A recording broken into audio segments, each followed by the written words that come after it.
नमस्कार, बहुत स्वागत है आपका। आपके साथ मैं हूं मृदुल शर्मा और आप देख रहे हैं न्यूज का एक्स-रे।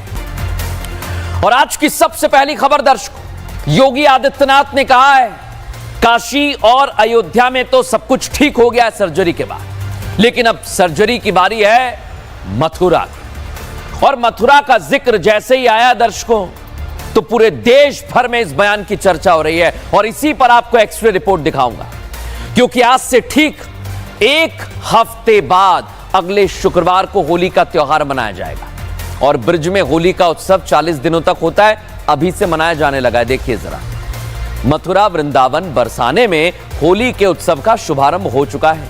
श्री कृष्ण की नगरी में रंगों के इस उत्सव में पूरी तरह श्रद्धालु डूब चुके हैं। दूर दूर से श्रद्धालु ब्रिजभूमि में होली खेलने के लिए पहुंच रहे हैं।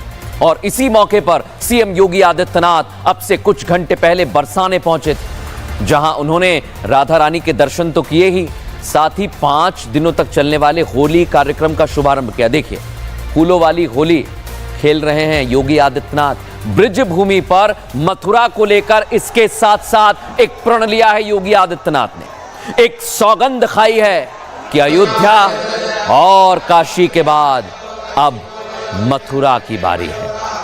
सुनिए जरा योगी आदित्यनाथ ने क्या कहा। जैसे अयोध्या आज सुंदरतम नगरी बन गई है, हमारा प्रयागराज सचमुच तीर्थों का राजा बन करके चमकता हुआ दिखाई दे रहा है। जैसे काशी की कायाकल्प हुई है, अब तो बारी इसी ब्रजभूमि की है। मथुरा, वृंदावन, बरसाना। और होली पर योगी आदित्यनाथ की सौगंध क्या है? अयोध्या को पहले कहा था कि बनाएंगे सुंदर नगरी, राम मंदिर बनाएंगे, सौगंध को पूरा किया गया, योगी सरकार ने बनाया। फिर क्या हुआ दर्शकों? फिर आती है बारी कुंभ की। कुंभ में सफल महाकुंभ का समापन योगी आदित्यनाथ ने कराने का वादा किया और सफल महाकुंभ हुआ। इसके बाद काशी का कायाकल्प करने की तैयारी थी, पूरी तैयारी की केंद्र सरकार ने, उत्तर प्रदेश सरकार ने, और शिव की नगरी बदल गई है। पूरा कॉरिडोर यहां पर बनकर तैयार हो गया है। लेकिन अब बारी है दर्शकों अयोध्या काशी के बाद मथुरा की। और मथुरा वृंदावन को बदलने के लिए योगी आदित्यनाथ ने प्रण ले लिया है, सौगंध खाली है। किस तरह की बदलने की तैयारी है, रिपोर्ट में दिखाते हैं।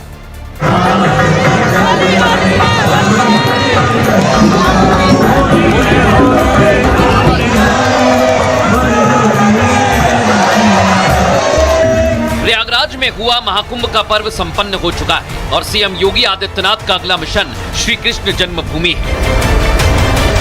मथुरा पहुंचे सीएम योगी आदित्यनाथ ने बरसाना में रंगोत्सव की शुरुआत की। सीएम ने श्री लाडली जू मंदिर में दर्शन पूजन किया और फूलों के साथ लड्डू मार होली के जरिए रंगोत्सव की शुरुआत की। रंगोत्सव की शुरुआत के साथ ही सीएम योगी ने विकास कार्यों का जायजा लिया और यह भी बता दिया कि जैसे महाकुंभ को सजाया था, अब मथुरा की बारी है। यानी साफ है कि अयोध्या काशी के बाद अब बारी कान्हा की नगरी की है। यहाँ का विकास होगा, पूरा विकास होगा। जैसे अयोध्या में, जैसे प्रयागराज में, जैसे काशी में, अब तो बारी इसी ब्रजभूमि की है। मथुरा, वृंदावन, बरसाना, गोकुल, नंदगांव, गोवर्धन, बलदेव, ये सभी पे विकास के लिए पैसे की कोई सीमा नहीं। कान्हा की नगरी से सीएम योगी ने कहा कि काशी, अयोध्या और मथुरा जैसे 3 बड़े तीर्थ स्थल हैं, जो सनातन धर्म और एकता के प्रतीक हैं। देश में विरासत और विकास की नई परंपरा स्थापित हुई है, जिसका उदाहरण हाल ही में संपन्न हुए महाकुंभ में देखने को मिला। और महाकुंभ ने तो सारे रिकॉर्ड दुनिया के तोड़ डाले। जो जितना सनातन धर्म के खिलाफ बोलता था, जितनी अफवाह फैलाता था, जितना तर्कहीन तथ्यों को प्रस्तुत करता था, उतनी ही बड़ी पैमाने पर सनातन धर्मावलंबियों ने कहा कि तुम्हारे तर्कों का हमारे लिए कोई महत्व नहीं है। मथुरा की होली विश्व प्रसिद्ध है, जिसकी शुरुआत हो चुकी है और इस बार भी होली खास होने वाली है। एक तरफ सीएम ने विकास की बात कही, तो साथ ही सनातनियों को एक और तोहफा देने की तैयारी शुरू कर दी। और तैयारी योगी आदित्यनाथ ने शुरू कर दी है, प्रण ले लिया है। लेकिन ब्रिज में होली शुरू हो गई है दर्शकों। ब्रिज भूमि में होली शुरू हो चुकी है। गुलाल और रंगों तक ही होली यहां सीमित नहीं रहती। मथुरा, वृंदावन, बरसाने में कई अनोखे अंदाज में होली मनाते हैं। फूलों की होली खेली जाती है, लठमार होली होती है, लड्डू मार होली होती है। सबसे प्रसिद्ध, हर साल हजारों लोग यहां देश विदेश से होली देखने के लिए पहुंचते हैं। बरसाने में 5 दिनों तक अलग अलग अंदाज में होली खेली जाती है। आज राधा रानी मंदिर में लड्डू मार होली मनाई गई। लोगों पर हजारों किलो लड्डुओं की बरसात की गई। दर्शक, बरसाने में 8 मार्च को लठमार होली खेली जाएगी और 9 मार्च को नंदगांव में लठमार होली खेली जाती है। 10 मार्च की सुबह श्री कृष्ण जन्मभूमि में रंगोत्सव की शुरुआत होगी। 11 मार्च को भी गोकुल में होली की तैयारी की जाएगी। लेकिन आज राधा रानी की नगरी से रिपब्लिक भारत की एक्सक्लूसिव रिपोर्ट आपको जरूर देखनी चाहिए। हर साल मैं आता हूँ यहाँ पे, बहुत मुझे अच्छा लग रहा है। यहाँ पे आके मुझे बहुत खुशी होती है। ब्रज की होली में बहुत मशहूर होली है, स्वर्ग लग रहा है। सुराग बैकुंठ, बैकुंठ सुराग, आनंद ही आनंद है। आनंद में राधे राधे। रानी की जय, बोलो बरसाने वाली की जय। अब मथुरा की तैयारी तो हो गई है दर्शकों, लेकिन इधर आप देख रहे हैं आज कहा जा रहा है संभल में होली पर जरा संभल कर। और यह क्यों कहा जा रहा है दर्शकों? क्योंकि हाल ही में संभल में हिंसा हुई थी। इस बार कोई गड़बड़ी ना हो, इसके लिए पूरी तैयारी की जा रही है। पूरी ब्रिज भूमि दर्शकों होली के रंग में रंगी हुई है, यह हमने आपको दिखा दिया। राधा रानी के मंदिर में अबीर गुलाल उड़ रहा है। योगी ने सौगंध खा ली है। तो अब आपको लेकर चलते हैं संभल में। संभल में क्या हो रहा है दर्शकों? होली का त्योहार आने वाला है ना, इसके लिए सुरक्षा कड़ी रहने वाली है। चुनौती जरूर है प्रशासन के लिए। क्यों? क्योंकि उस दिन है जुमा, फ्राइडे, शुक्रवार, और उस दिन नमाज भी पढ़ी जाएगी।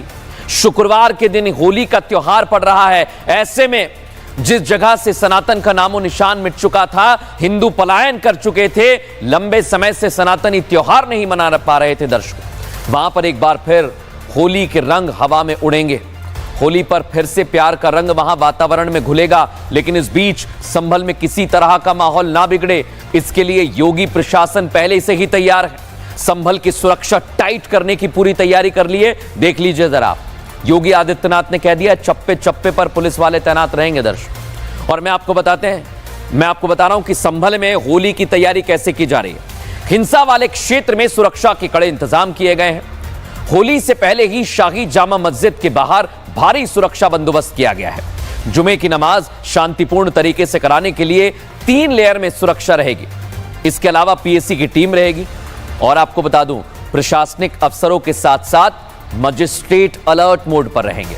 इलाके में चप्पे चप्पे पर पुलिस बल की तैनाती की जाएगी। इसके अलावा ड्रोन और सीसीटीवी से पूरे इलाके की निगरानी रखी जाएगी। संवेदनशील इलाकों में सिविल ड्रेस में पुलिस वाले मौजूद रहेंगे, यानी सादा कपड़ों में पुलिसकर्मी तैनात रहेंगे। अगर किसी ने कोई भी गड़बड़ी की कोशिश की तो फिर उसका हश्र क्या होगा, यह आप समझ जाइए, क्योंकि सुरक्षा टाइट है। रिपोर्ट आपको दिखाता हूं।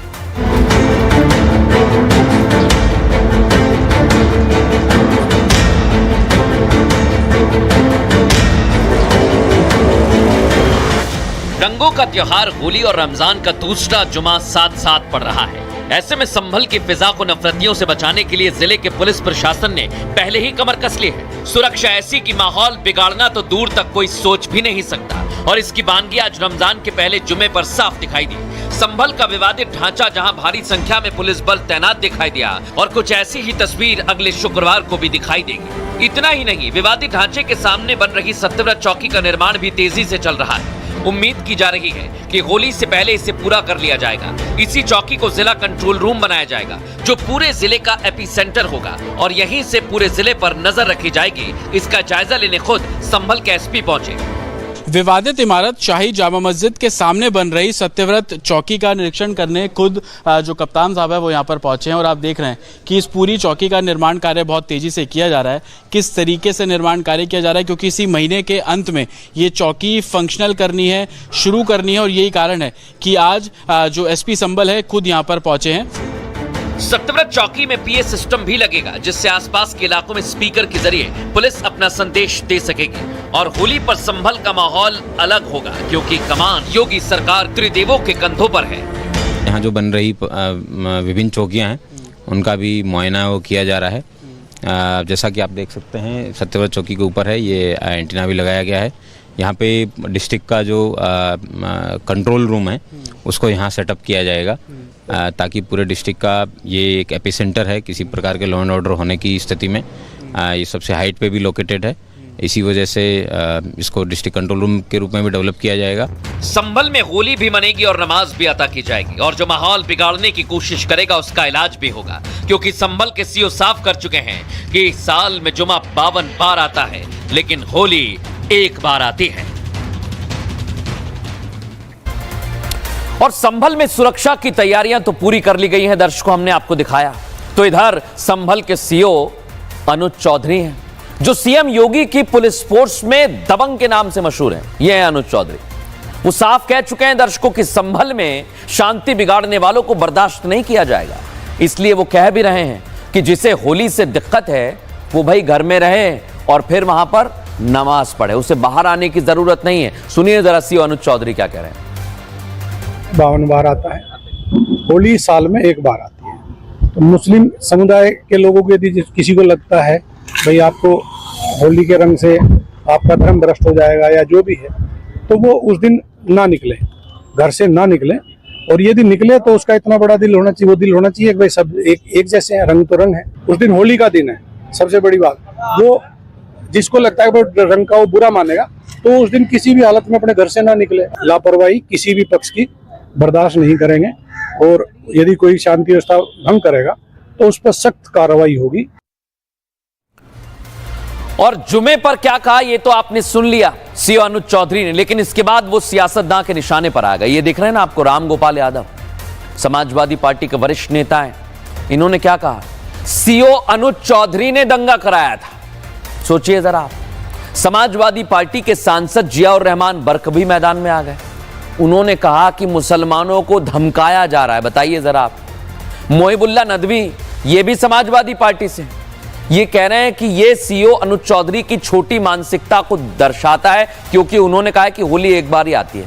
अब आप सोचिए, मौलाना कारी इसहाक गौरा ये कह रहे हैं कि वर्दी की गरिमा के खिलाफ ये बयान है। लेकिन आप सोचिए दर्शकों, इसमें क्या गलत कहा? भाई सांप्रदायिक सौहार्द बना रहे, ये तो पुलिस की जिम्मेदारी है ना, और वही काम कर रहे हैं। लेकिन सियासतदान इस पर कैसे सियासत कर रहे हैं दिखाते हैं आपको।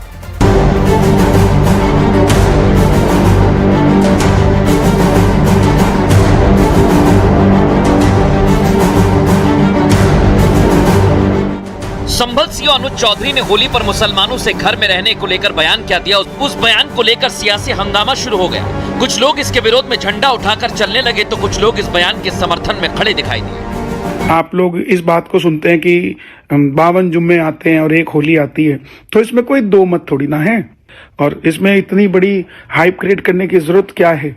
संभल के सीओ ने बिल्कुल ठीक बात कही है। तो फिर कोई अगर रंगवाने आए तो उसे जरूर रंगो, कोई अगर नहीं रंगवाना चाहता तो उसे मत रंगो। लेकिन होली के नाम पर कुछ सियासतदान हिंदू मुसलमान करने की कोशिश में लग गए हैं। समाजवादी पार्टी के सांसद से लेकर नेता तक के निशाने पर सीओ अनुज चौधरी आ गए। राम गोपाल यादव ने तो 24 नवंबर को हुई हिंसा के लिए अनुज चौधरी पर ही आरोप लगा दिया। अनुज चौधरी कह रहे थे गोली चलाओ गोली चलाओ, देखा सबने कि नहीं देखा? सबने देखा है। वही सीओ थे जो हुआ था, तो वो उनसे क्या उम्मीद करोगे? कोई ठीक बात करें? जब कभी व्यवस्था बदलेगी तो ऐसे लोग तो जेलों में रहेंगे।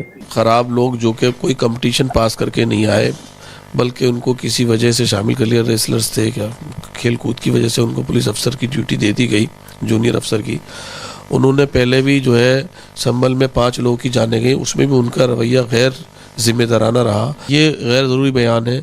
इससे पहले भी देश में होली और जुमा एक साथ आए हैं, हद तक ऐसा भी हुआ कि होली और ईद भी साथ रही है, लेकिन कोई मसला नहीं पेश आया। संभल के सांसद जियाउर रहमान बर्क, जो खुद कानून का सामना कर रहे हैं, वो खुद सोशल मीडिया पर पोस्ट कर अधिकारियों पर मुस्लिम पक्ष को धमकाने का आरोप लगा रहे हैं और सख्त कार्रवाई की बात कह रहे हैं। सियासतदानों से इतर कुछ मुस्लिम धर्मगुरु और मौलाना होली के बाद नमाज पढ़ने की बात को सही ठहरा रहे हैं और अपील कर रहे हैं कि आपसी भाईचारे के लिए अगर थोड़ी देर में नमाज अता की जाती है तो इससे कुछ नहीं बिगड़ने वाला। देश का सौहार्द बनाने के लिए, देश में भाईचारा और एकता बनाने के लिए मैं ऑल इंडिया इमाम एसोसिएशन की तरफ से एक अपील करना चाहता हूं कि जुमा की नमाज को अगर हम थोड़ा डिले कर लें तो उसमें ऐसा नहीं है कि हमारी नमाज नहीं होगी, नमाज में कोई फर्क पड़ेगा। तो हम जो नमाजें 1 बजे होती हैं उनको हम 2:30 बजे कर लें ताकि होली संपन्न हो जाए इत्मीनान के साथ में। रमजान शरीफ का महीना चल रहा है और साथ ही साथ होली की भी तैयारियां शुरू हो गई हैं। 3 से 4 घंटा का एहतियात रखें ताकि अमन शांति के साथ होली भी हो और आपका मुकद्दस रमजान शरीफ भी शांति के साथ में गुजरता जाए।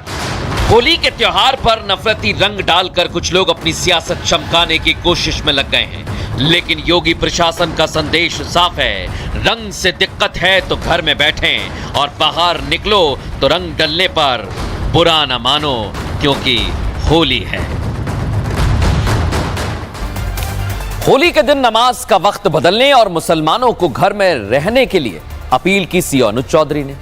अब उनके बयान पर संभल के मुसलमानों की मिली जुली प्रतिक्रिया सामने आई है। दर्शकों, स्थानीय मुसलमानों में से कई इस बयान को सही ठहरा रहे हैं तो कई लोगों का कहना है कोई समस्या नहीं है, तो वहीं कुछ इसके विरोध में भी खड़े हुए दिखाई दिए हैं। सुनिए जरा वहां के मुसलमान क्या कह रहे हैं।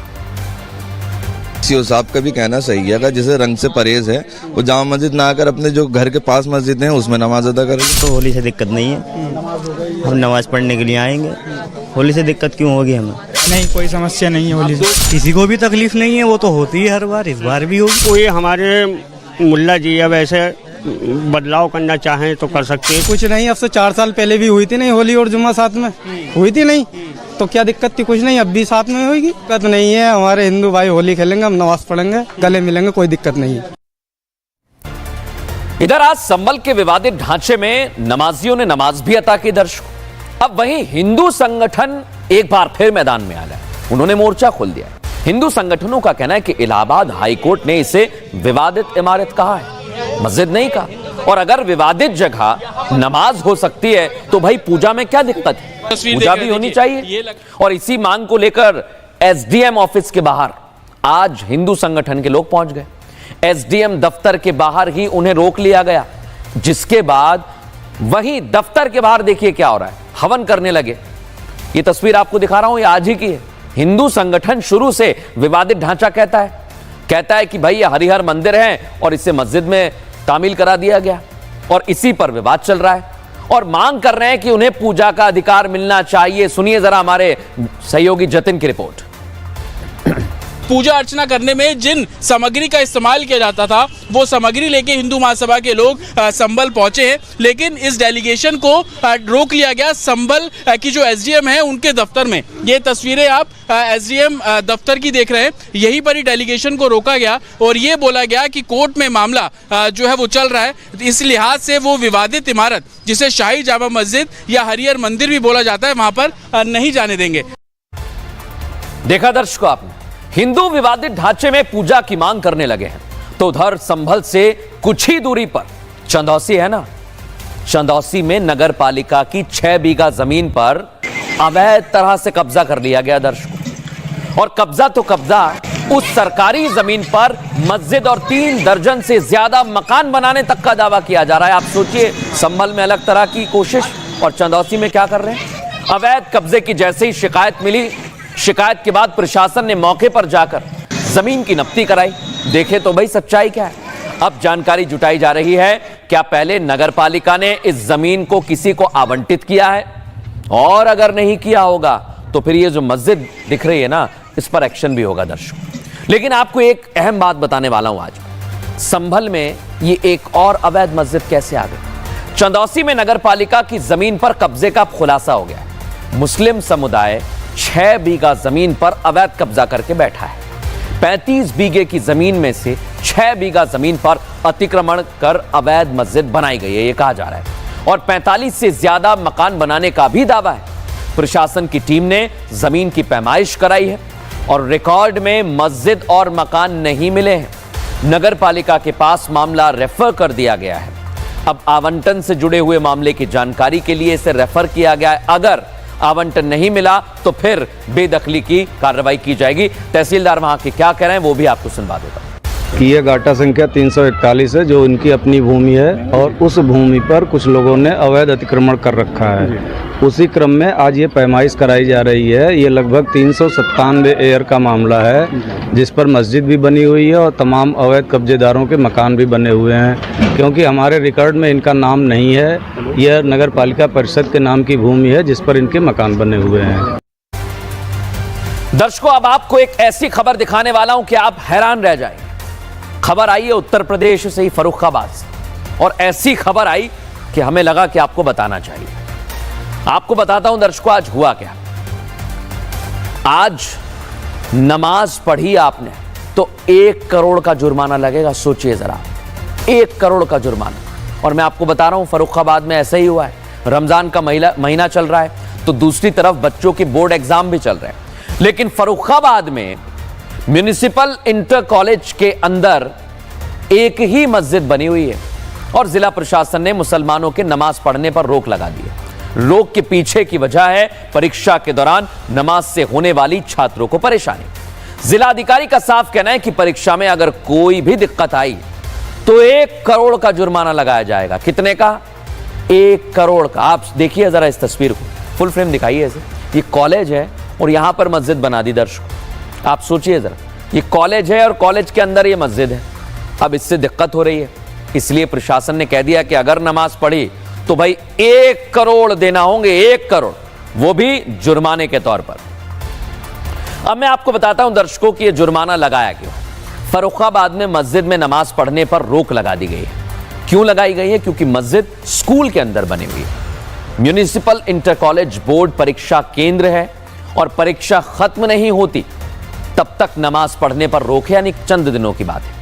अगर नमाज पढ़ने से परीक्षा में व्यवधान होता है तो गलत भी नहीं है, रोकना चाहिए। रोक लगाई गई है, इसलिए नगर मजिस्ट्रेट और सीओ सिटी ने इसका निरीक्षण भी किया है। मुस्लिम समाज पढ़ने की इजाजत लेने पहुंचा जरूर था जिलाधिकारी के पास। जिलाधिकारी ने मुस्लिम समाज को 2 टूक जवाब दे दिया है कि परीक्षा में अगर व्यवधान होगा तो भाई 1 करोड़ का जुर्माना लगेगा। अगर 1 करोड़ का जुर्माना नहीं लगे तो आप नमाज ना पढ़ें। इसलिए आप सावधान रहिए दर्शकों, अगर ऐसा कुछ होता है तो आपको कानून का पालन करना चाहिए। आइए अब आपको एक और बड़ी खबर दिखाता हूं। आज मैं बिहार में बाबा बागेश्वर पहुंच गए हैं, इसलिए बवाल खड़ा हो रहा है। और इसलिए आज कहा जा रहा है बिहार में क्या बाबा बागेश्वर ठटरी बांधने पहुंचे? भाई बाबा बागेश्वर यानी पंडित धीरेन्द्र कृष्ण शास्त्री कथा करने के लिए बिहार पहुंचे हुए हैं।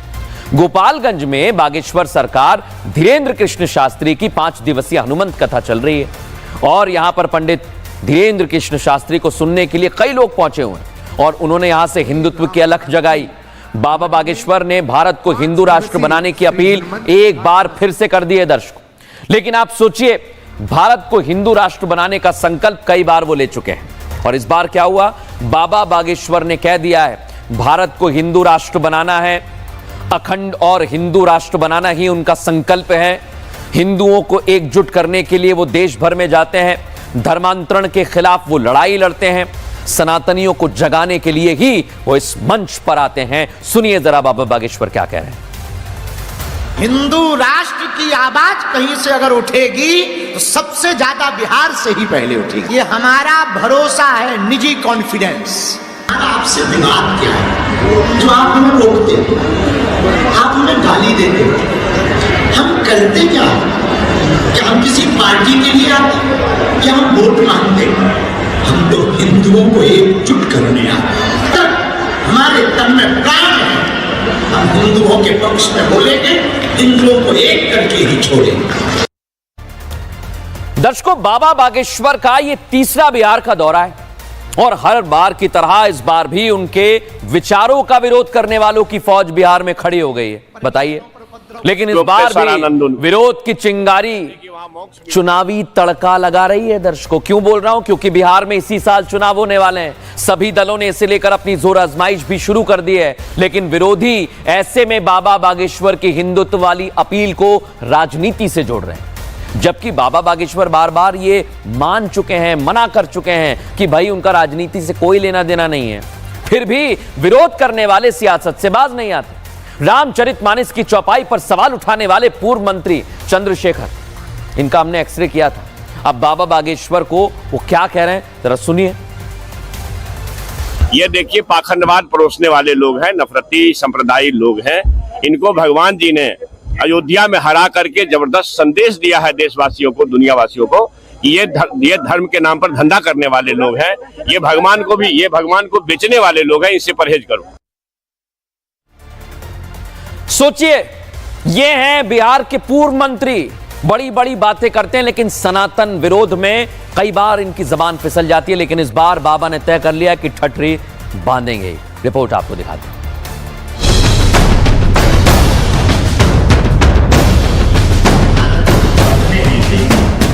5 दिनों के बिहार दौरे पर आए बाबा बागेश्वर उर्फ पंडित धीरेन्द्र कृष्ण शास्त्री ने हिंदुत्व की आवाज एक बार फिर बुलंद की।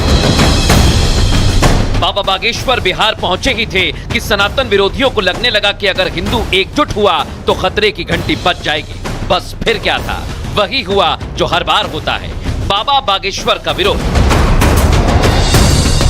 लेकिन इन विरोध करने वालों की बाबा बागेश्वर ने अपने स्टाइल में ठठरी बांध दी। बिहार आने से जिनको कष्ट है, हम पहली बात तो ये कहेंगे कि आप बहुत रोटी खाएं, पेट फुल करो। दूसरी बात, हमारा आपसे विवाद क्या है जो आप हमें रोकते हैं? क्या हम किसी पार्टी के लिए आते हैं या हम वोट मांगते हैं? हम तो हिंदुओं को एकजुट करने आते हैं।